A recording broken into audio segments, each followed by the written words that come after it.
Cortisol, hormone du stress par excellence, produite dans les surrénales en réponse aux urgences. C'est un glucocorticoïde, une hormone stéroïde qui module l'immunité, l'énergie et la survie rapide.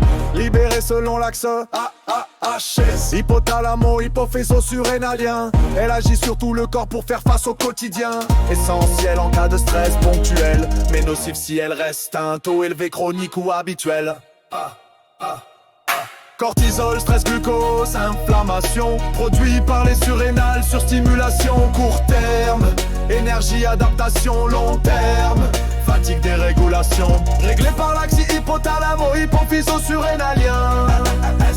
Et le rythme circadien, mais trop de stress le dérègle, et ça tourne pas très bien. Il mobilise le glucose à partir des réserves, inhibe l'immunité pour qu'elle se préserve, augmente la tension, freine la digestion et prépare le corps à toute situation.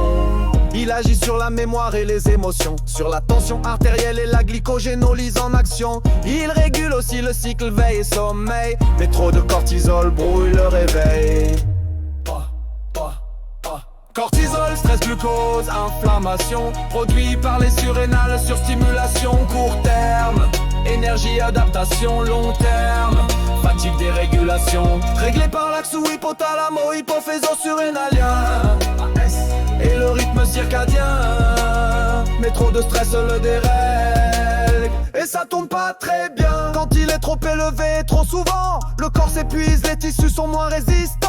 Insomnie, anxiété, prise de poids viscérale, immunité en baisse, fatigue généralisée et mentale, inflammation chronique, troubles digestifs et troubles hormonaux même sur le plan reproductif. Le cerveau se brouille, la mémoire fuit, le stress devient un cercle vicieux sans répit. Cortisol, stress, glucose, inflammation, produit par les surrénales sur stimulation court terme. Énergie, adaptation long terme, fatigue, dérégulation, réglé par l'axe hypothalamo-hypophyso-surrénalien. Et le rythme circadien, mais trop de stress le dérègle, et ça tourne pas très bien. Trop bas, c'est l'effet inverse qui se manifeste, épuisement surrénalien, sensation de détresse, hypotension, hypoglycémie, frilosité, fatigue intense dès le matin, pas de vitalité, plus de répondants face au moindre stress, un esprit ralenti, une humeur en détresse. Dans la maladie d'Addison, c'est extrême, mais des formes plus légères sont aussi un vrai problème. Cortisol, stress, glucose, inflammation, produit par les surrénales sur stimulation court terme. Énergie, adaptation long terme, fatigue, dérégulation, réglé par l'axe hypothalamo-hypophyso-surrénalien. Et le rythme circadien, mais trop de stress le dérègle, et ça tourne pas très bien. Le cortisol suit un rythme circadien, il monte le matin puis baisse dans la journée bien. Il est contrôlé par l'axe AAS du cerveau qui capte le stress et commande aux surrénaux.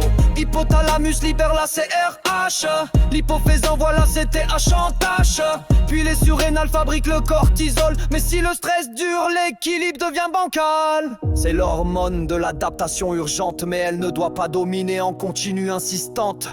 Il s'agit de restaurer l'axe avec sommeil, respiration, rythme et relax.